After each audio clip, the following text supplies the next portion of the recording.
நீ முதல்ல அவனை பள்ளிவாசல்ல ஏத்து மிம்பர்ல மாப்பிளக்காரன அல்லா மேல சத்தியம் பண்ணு, நான் 10 பைசா பெண் வீட்டுல வரதட்சணையா வாங்கலேன்.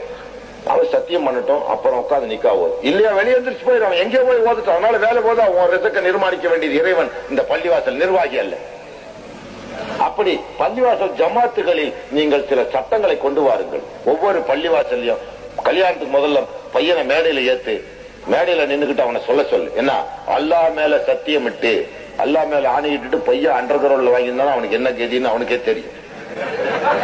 அதுக்கு மேல நீ பொறுப்பு இல்ல. அப்படி சத்தியம் பண்ணவனுக்கு ஆலிம்கள் பாத்தியா ஓதுங்க.